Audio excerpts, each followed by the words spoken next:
But at the end of the day, we can have the most dedicated teachers, the most supportive parents, the best schools in the world, and none of it will make a difference. None of it will matter unless all of you fulfill your responsibilities. Unless you show up to those schools, unless you pay attention to those teachers, unless you listen to your parents and grandparents and other adults and put in the hard work it takes to succeed.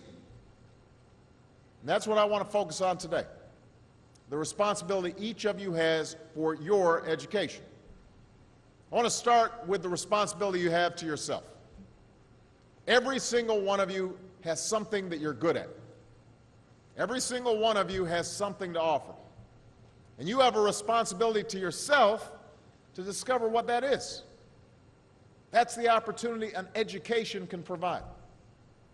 Maybe you could be a great writer, maybe even good enough to write a book or articles in a newspaper, but you might not know it until you write that English paper, that English class paper that's assigned to you.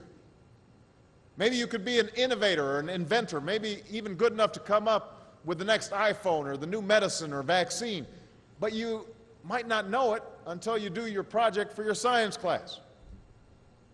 Maybe you could be a mayor or a senator or a Supreme Court justice, but you might not know that until you join student government or the debate team. And no matter what you want to do with your life, I guarantee that you'll need an education to do it. You want to be a doctor or a teacher or a police officer?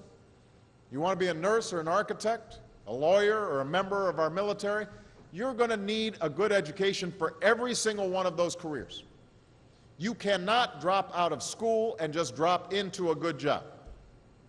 You've got to train for it and work for it and learn for it. You'll need the knowledge and problem-solving skills you learn in science and math to cure diseases like cancer and AIDS, and to develop new energy technologies and protect our environment. You'll need the insights and critical thinking skills you gain in history and social studies to fight poverty and homelessness, crime and discrimination, and make our nation more fair and more free. You'll need the creativity and ingenuity you develop in all your classes to build new companies that will create new jobs and boost our economy. We need every single one of you to develop your talents and your skills and your intellect so you can help us old folks solve our most difficult problems. If you don't do that, if you quit on school, you're not just quitting on yourself, you're quitting on your country. Now, I know it's not always easy to do well in school. I know a lot of you have challenges in your lives right now that can make it hard to focus on your schoolwork. Where you are right now doesn't have to determine where you'll end up. No one's written your destiny for you, because here in America, you write your own destiny. You make your own future.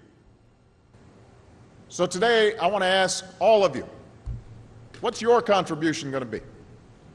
What problems are you going to solve? What discoveries will you make? What will a president who comes here in 20 or 50 or 100 years say about what all of you did for this country? You know, your families, your teachers, and I are doing everything we can to make sure you have the education you need to answer these questions. I'm working hard to fix up your classrooms and get you the books and the equipment and the computers you need to learn. But you've got to do your part too. So I expect all of you to get serious this year. I expect you to put your best effort into everything you do. I expect great things from each of you. So don't let us down. Don't let your family down or your country down. Most of all, don't let yourself down. Make us all proud.